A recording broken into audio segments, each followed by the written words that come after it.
نضيء بنورنا الدنيا وننشر في الفضاء أملا ونعلي عزم همتنا فمن طلب العلا وصل. بسم الله الرحمن الرحيم. الحمد لله رب العالمين والعاقبة للمتقين والصلاة والسلام على سيد الأنبياء والمرسلين سيدنا وحبيبنا وحبيب رب العالمين محمد وعلى آله وأصحابه ومن هدى بهديه إلى يوم الدين. قال الله تبارك وتعالى في كتابه المجيد والفرقان الحميد: فأعوذ بالله من الشيطان الرجيم. بسم الله الرحمن الرحيم. يا أيها الذين آمنوا عليكم أنفسكم لا يضركم من ضل إذا اهتديتم. عزیز طلبہ، مولانا عبدالرحیم صاحب نمباڈا کی ملاقات کے لیے ہم یہاں پر آئے تھے. تقریر کی نیت سے ہم یہاں پر نہیں آئے تھے، لیکن مولانا کا حکم ہوا تو آپ کے سامنے 5 منٹ کے لیے میں اپنے بڑوں سے سنی ہوئی پڑھی ہوئی کچھ باتوں کو پیش کرنے کی کوشش کروں گا. قرآن کریم کی آیت کریمہ میں نے آپ حضرات کے سامنے پڑھی: یا ایھا الذین آمنوا علیکم انفسکم لا یضرکم من ضل اذا اہتدیتم. قرآن اس میں کہتا ہے ایمان والو، علیکم انفسکم، اپنا خیال رکھو، لا یضرکم من ضل اذا اہتدیتم، تمہیں نقصان نہ پہنچائے وہ شخص جو گمراہ ہو چکا ہے بعد اس کے کہ تم ہدایت پا چکے ہو. اس وقت دنیا میں سب سے زیادہ کشمکش یہ اسلام اور ایتھزم کے درمیان ہے، الحاد، دہریت اور بے دینی کے درمیان ہے. جو مسلمان ہے مگر انہیں ماحول، انوائرمنٹ یہ اچھا نہیں ملتا ہے، اس کی وجہ سے وہ اپنے ماحول سے متاثر ہو کر ایسی باتیں کرتے ہیں جو انسان کو اسلام سے نکال کر کفر اور ضلالت اور گمراہی کی طرف ڈھکیل دیتی ہے. ایسے موقع پر ہمیں کیا کرنا چاہیے؟ اس سلسلے میں اللہ رب العزت نے ہر زمانے میں ایسے لوگوں کو پیدا کیا جو امت پر آنے والے کسی فتنے سے پہلے امت کے لیے ایسی تیاری کر کر جاتے ہیں جو بعد میں امت کو ایک طویل زمانے تک کام آتی. انہی لوگوں میں سے ہمارے ہندوستان میں اور عرب علماء میں اللہ نے جن لوگوں کو منتخب کیا، جنہوں نے اس وقت دنیا میں جو ایتھزم، الحاد اور بے دینی کا بازار گرم ہے، اس کا جواب عقل کی روشنی میں ان تمام حالات کے ابتدائی دور ہی میں دے دیا. ان میں حجت الاسلام حضرت مولانا قاسم صاحب نانوتوی اور حکیم الامت مجدد ملت حضرت تھانوی رحمۃ اللہ علیہ. اسلام کو دو طرف سے اسلام مسلمان کو حملے ہیں، ایک ہے اندر کی جانب سے اور ایک ہے باہر کی جانب سے. جو لوگ مسلمان نہیں ہیں، یہودی یا نصرانی ہیں یا ملحد ہے، وہ اسلام پر اعتراض کرتے ہیں تو ٹھیک ہے، کوئی بات نہیں کہ ان کو اسلام یا تو سمجھا نہیں یا جان بوجھ کر وہ ایسا کرتے ہیں، دشمن ہیں. لیکن بہت سارے وہ لوگ جو مسلمان ہیں، اپنے آپ کو مسلمان کہتے ہیں، مگر وہ ماڈرنزم کا شکار ہے، جس کو عربی زبان میں العصرانیہ کہا جاتا ہے اور جسے اردو زبان میں جدت پسندی کہا جاتا ہے اور انگریزی میں اس کو ماڈرنزم کہا جاتا ہے، اس سے متاثر ہوتے ہیں. تو وہ مسلمان ہو کر بھی ایسی کوشش کرتے ہیں کہ اسلام کو جدید حالات کے تقاضے کے مطابق اسی میں ڈھال دیا جائے. ہمارے ہندوستان میں جب انگریز آئے انہوں نے اپنی پوری کوشش اسی بات پر صرف کی کہ وہ ہندوستان کے مسلمانوں اور وہاں کے باشندوں کی تہذیب اور ثقافت، ان کی سویلائزیشن اور ان کی تھنکنگ، ان کے عقیدے اور فکر کو بدل کر رکھ دے، چینج کر دے۔ تو اس کے لیے انہوں نے کچھ ایسے لوگوں کو سلیکٹ کیا جو ان کے اس مقصد میں کام آ سکتے تھے، جن میں ہمارے ہندوستان میں سر سید، جنہوں نے علی گڑھ کو قائم کیا، وہ اسلام کو جدید تقاضوں کے مطابق اس طرح سے ڈھالنا چاہتے تھے کہ مغربی تہذیب جیسا کہے ویسی ہی ہر چیز کو مان لیا جائے، اور اسلام کی چاہے تو کسی طریقے سے غلط تعویل کر دی جائے۔ تو ایسے موقع پر انہوں نے حضرت نانوتوی رحمۃ اللہ علیہ کو ایک خط لکھا، اور اس خط میں حضرت نانوتوی رحمۃ اللہ علیہ سے کہا کہ میرے ذہن میں کیا کیا اصول ہے، جن اصول کی بنیاد پر میں نے پورا اپنا ماڈرن اسلام کھڑا کیا ہے، آپ اس کے جواب دیجیے۔ تو حضرت نے اس کے جواب دیے۔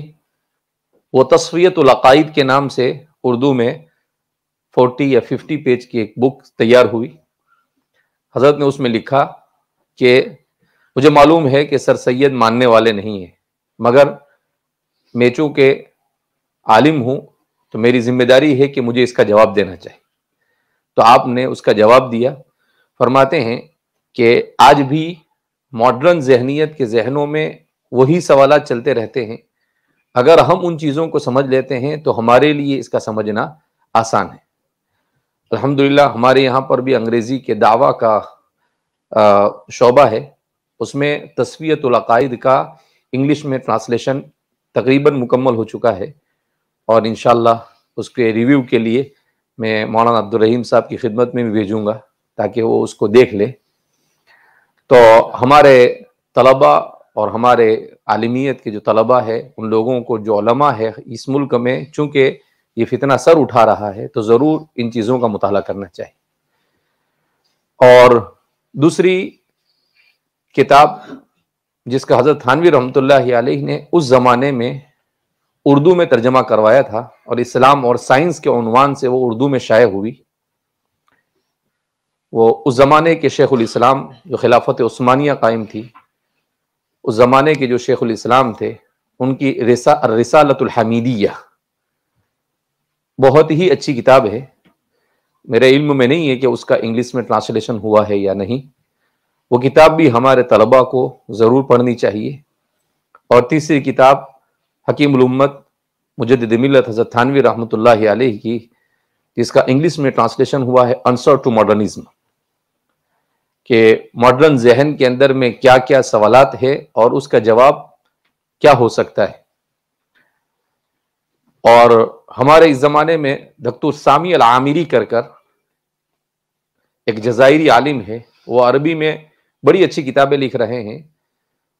جیسے ہمارے زمانے میں ایک بہت بڑا ایشو ہے جو ایتھیزم کی طرف سے کھڑا کیا جاتا ہے کہ اللہ نے شر کو کیوں پیدا کیا، برائی کو کیوں پیدا کیا، لماذا خلق اللہ الشر۔ اسی طرح ان کی کتاب ہے براہین وجود اللہ، اسی طرح سے ان کی کتاب ہے براہین النبوہ۔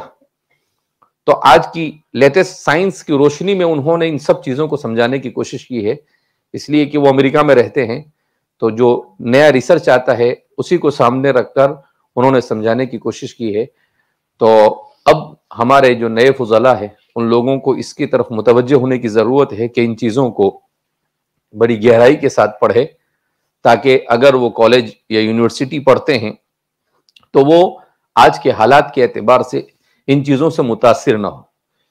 اس لیے کہ اگر ہمارا مطالعہ اس چیز میں اسٹرانگ نہیں ہوگا اور ہم پہلے سے اس کے لیے تیار نہیں ہوں گے تو ظاہر سی بات ہے کہ ہمارے لیے اس کا مقابلہ کرنا مشکل ہو جائے گا، کیونکہ ہمارے اس ملک میں ہمارے علماء نے جو محنت کی ہے، حضرت مولانا یوسف صاحب مطالعہ نور اللہ مرقدہ، جنہوں نے یوروپ میں مدارس کو آغاز کیا، مولانا عبدالرحیم صاحب، اور جتنے بھی یہاں پر علماء ہیں جو یہ کام کر رہے ہیں، ظاہر سی بات ہے کہ اب جو ہمارا جنریشن ہے اس کی ذمہ داری بنتی ہے کہ یہ لوگ اپنا فریضہ نبھا رہے ہیں، ہمیں انہی کے کام کو کس طرح سے آگے لے جا کر امت مسلمہ کو ہر قسم کے بد اخلاقی اور برائی سے بچانا ہے۔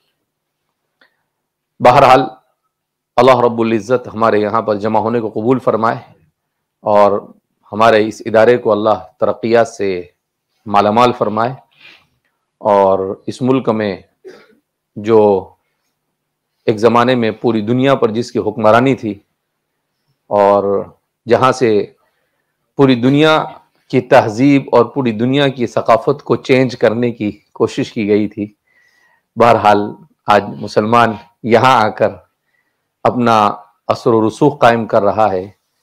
یہ یہاں کی بھی خوبی ہے کہ ان لوگوں نے ایسا ماحول دیا کہ بھئی ہر آدمی اپنا اعتبار سے یہاں پر کام کر سکتا ہے، اور جیسے مواقع فراہم کیے گئے تو ہمارے علماء کا بھی کمال ہے کہ انہوں نے ان گولڈن چانس کو اپنے ہاتھ سے نہیں جانے دیا۔ تو اللہ رب العزت ہمارے ان تمام علماء کو جزائے خیر عطا فرمائے اور ہم سب کو اسلام پر استقامت نصیب فرمائے، اور اللہ ہر قسم کی ضلالت اور گمراہی سے ہماری حفاظت فرمائے۔ اخیر میں حضرت تھانوی کا ایک ملفوظ کہہ کر اپنی بات کو ختم کر دوں گا۔ حضرت تھانوی رحمۃ اللہ علیہ کہتے ہیں کہ ہم لوگ دین تو سیکھتے ہیں مگر دین میں پرائرٹی جو ہے اس کو نہیں سمجھتے ہیں کہ کون سی چیز کب کہاں اور پہلے ہونی چاہیے۔ حضرت کے ملفوظات میں پڑھ رہا تھا، اس میں آپ نے بہت اچھی بات لکھی، کہا آج کل لوگ کیا کرتے ہیں، بزرگوں کا احترام کرتے ہیں، اس کے بعد اپنے استاد کا احترام کرتے ہیں، اور اس کے بعد تھرڈ نمبر پر اپنے پیرنٹس کا احترام کرتے ہیں، جبکہ اسلام کی تعلیمات کے حساب سے رسپیکٹ کرنے میں پہلا نمبر کس کا ہے؟ پیرنٹس کا، دوسرا نمبر استاد کا، اور تیسرا نمبر کس کا آتا ہے؟ بزرگ کا۔ تو فرماتے ہیں کہ اس کو ہمیں پیش نظر رکھنا چاہیے کہ بھائی ہمارے پیرنٹس بہرحال چونکہ ہمارے اس دنیا میں آنے کا سبب ہے، لہذا سب سے پہلا حق یہ ہے کہ ہم ان کے حقوق کو ادا کریں، جیسا کہ سر نے بھی کہا، قرآن کہتا ہے وَلَا تَقُلْ لَهُمَا اُفٍّ، کہ تم انہیں اف تک نہ کہو۔ اور آج ہم دیکھ سکتے ہیں کہ کیا صورتحال ہے، پوری دنیا میں پیرنٹس سب سے زیادہ پریشان ہے کہ بچہ ڈاکٹر ہوتا ہے، انجینئر ہوتا ہے، اور بچہ کتنی ڈگریاں اس کے پاس ہوتی ہے، مگر اپنے پیرنٹس کو وہ کسی ایسی جگہ پر جا کر چھوڑ دیتا ہے جہاں پر تمام بوڑھے لوگوں کو رکھا جاتا ہے۔ تو اس سے بڑا ظلم ان کے ساتھ کیا ہو سکتا ہے؟ جبکہ اللہ نے جو نظام بنایا دنیا میں کہ جب ہم کمزور تھے تو انہوں نے، وہ جوان تھے، انہوں نے ہماری ہیلپ کی، ہمیں بڑا کیا، کھلایا پلایا، چلنا سکھایا۔ اب جب وہ ضعیف ہو گئے اور ہم مضبوط ہو گئے تو ہم کم از کم ان کا بدلہ ہی چکائے کہ بھئی ٹھیک ہے، آپ نے، ہم جب کمزور تھے تو آپ نے ہیلپ کی، اب آپ کو ضرورت ہے تو ہم آپ کی ہیلپ کریں۔ تو آزادی دی گئی دنیا میں، لیکن اتنی آزادی بھی کس کام کی کہ جہاں پر بچہ اس آزادی کا استعمال اس طور پر کرے کہ اپنے پیرنٹس کو اپنے سے جدا کر دے۔ تو اللہ رب العزت ہمیں اسلام کی ان تمام ترجیحات کو سمجھنے کی توفیق مرحمت فرمائے، اور اللہ ہم سب سے راضی ہو جائے ایسے اعمال کی توفیق مرحمت فرمائے۔ آخر دعوانا الحمدللہ رب العالمین۔ اللهم صل على سيدنا ونبينا وشفيعنا وسندنا مولانا محمد وبارك وسلم. ربنا اغفر لنا ذنوبنا وإسرافنا في أمرنا وثبت أقدامنا وانصرنا على القوم الكافرين. اللهم إنك عفو كريم ملك تحب العفو فاعف عنا يا كريم. ربنا ظلمنا أنفسنا وإن لم تغفر لنا وترحمنا لنكونن من الخاسرين. اللهم علمنا بما ينفعنا وانفعنا بما علمتنا وارزقنا علما نافعا. اللهم إنا نعوذ بك من علم لا ينفع ومن قلب لا يخشع ومن نفس لا تشبع ومن دعاء لا يستجاب له. اللهم إنا نعوذ بك من الفتن ما ظهر منها وما بطن. اللهم إنا نعوذ بك من شرور أنفسنا ومن سيئات أعمالنا. اللهم إنا نعوذ بك من البرص والجنون والجزام وسيء الأسقام كلها. اللهم احسن عاقبتنا في الأمور كلها وأجرنا من خزي الدنيا وعذاب الآخرة. ربنا آتنا في الدنيا حسنة وفي الآخرة حسنة وقنا عذاب النار. اللهم اشف مرضانا ومرضى المسلمين. اللهم اشف مرضانا ومرضى المسلمين. اللہ ہمارے گناہوں کو معاف فرما، خطاؤں کو معاف فرما، لغزشوں کو درگزر فرما، ہمارے ان تمام طلباء کو علم نافع عطا فرما، ہمارے اس ادارے کو دین دگنی رات چگنی ترقیات سے مالا مال فرما، مولانا عبدالرحیم صاحب کی خدمات کو قبول فرما، ہمارے اس ملک میں جتنے بھی ہمارے علماء خدمات انجام دے رہے ہیں اے اللہ، جو باحیات جو ابھی زندگی میں ابھی حیات ہے اے اللہ ان کو عافیت کے ساتھ دراز عمر نصیب فرما، اور جو اس دنیا سے جا چکے ہیں حضرت مولانا یوسف صاحب مطالعہ رحمۃ اللہ علیہ اے اللہ ان کو کروٹ کروٹ جنت نصیب فرما، ان کی خدمات کو قبول فرما اور ان کو بہترین بدلہ عطا فرما۔ اے مولا کریم ہم سب کو بھی ہمارے اکابرین کے نقش قدم پر چل کر اخلاص کے ساتھ دین کی خدمت کرنے کی توفیق مرحمت فرما۔ اے اللہ ہر قسم کی ضلالت اور گمراہی سے ہم سب کی حفاظت فرما، اسلام پر استقامت نصیب فرما۔ اے مولا کریم ہر قسم کی فتنوں سے ہماری حفاظت فرما، ہر قسم کے بلاؤں مصیبتوں سے ہماری حفاظت فرما۔ اے اللہ ہم نے جو مانگا عطا فرما، جو مانگنے سے رہ گیا وہ عطا فرما، ہم نے اپنے اعتبار سے مانگا تو اپنے شاہ شان عطا فرما۔ علی صاحب کی بیماری کو شفا کامل عاجل مستمر دائمہ کلیہ نصیب فرما۔ اے مولا کریم اے پروردگار عالم ان کے سائے کو ہم پر تا دیر قائم فرما، اور ہمارے جتنے بھی اکابرین بیمار ہیں اللہ ان سب کی بیماریوں کو شفا عطا فرما، ان کے سائے کو ہم پر تا دیر قائم فرما، ان کی برکتوں سے ہم سب کو مستفید ہونے کی توفیق مرحمت فرما۔ اللہ ہماری دعاؤں کو نبی کریم صلی اللہ علیہ وسلم کے صدقۃ فعل میں قبول فرما، وصلی اللہ علی نبینا محمد وعلی آلہ وصحبہ اجمعین برحمتک یا ارحم الراحمین۔